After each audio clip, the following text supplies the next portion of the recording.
If your company feels heavier than it should, you're already paying for culture. Not in the way that shows up neatly on a financial statement, but in a way that shows up in your body, your calendar, your patience, your speed. Decisions take longer, meetings begin to multiply, people wait, and you step back in. Progress happens, but it costs too much energy to create it. Now, most people think, and most founders think, this is just what growth feels like, but it's not. It's what happens when the company grows, but the culture doesn't. Once I realized that being the smartest person in the room meant I wasn't in the right room, I set out to surround myself with talent that exceeded my abilities and my expertise. I actually invested over $750,000 in salary and benefits, but that didn't immediately change our fortunes. I had to let go of many of the tasks that I genuinely enjoyed. I had to step back so they could lead in those areas. Many times leadership meant being behind the team instead of out in front. And that's when our collective impact surpassed what I'd been able to accomplish on my own. And before long, our monthly revenue exceeded what our annual revenue used to be. The lesson was simple but painful.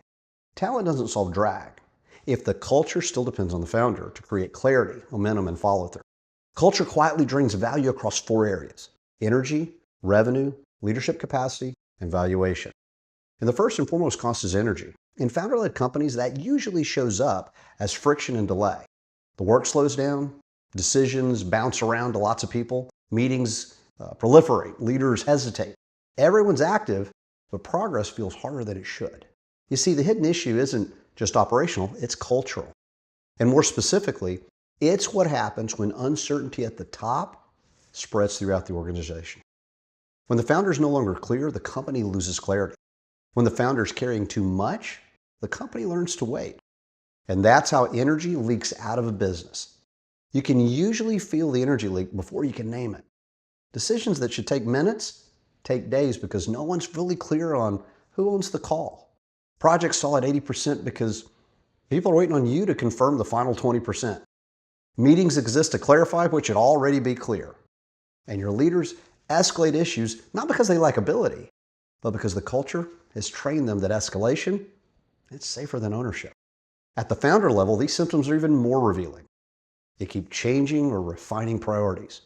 You're carrying too many options, all in your head at the same time. You feel pulled in multiple directions.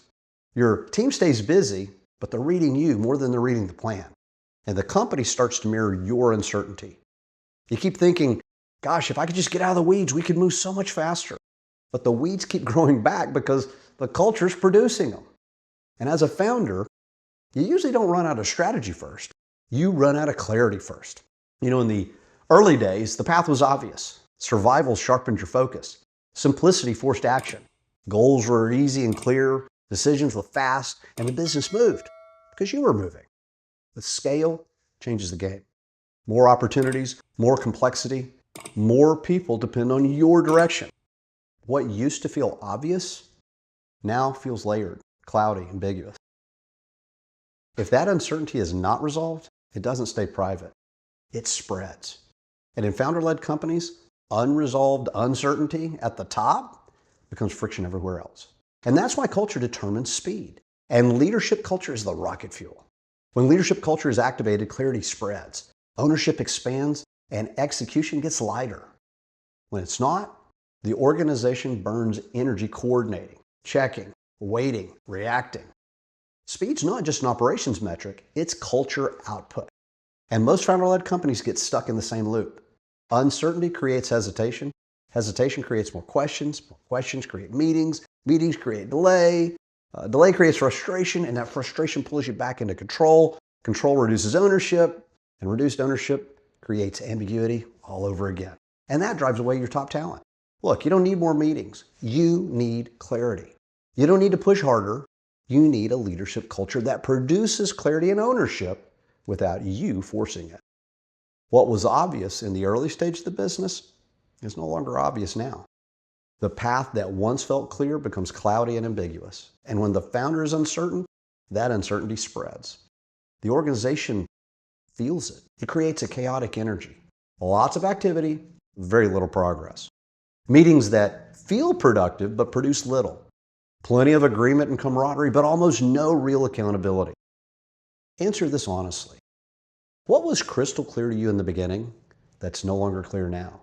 Maybe it's your service offering or product mix, marketing direction, maybe a growth strategy. Or maybe in the beginning, the goal was simply to make money, and now you want it to mean something more. Maybe you're just tired and thinking about exiting, when in the beginning you were super hungry to move. Whatever the source of uncertainty, every founder faces this moment at some point in the life of the business. The reasons that drove early success no longer sustain scale.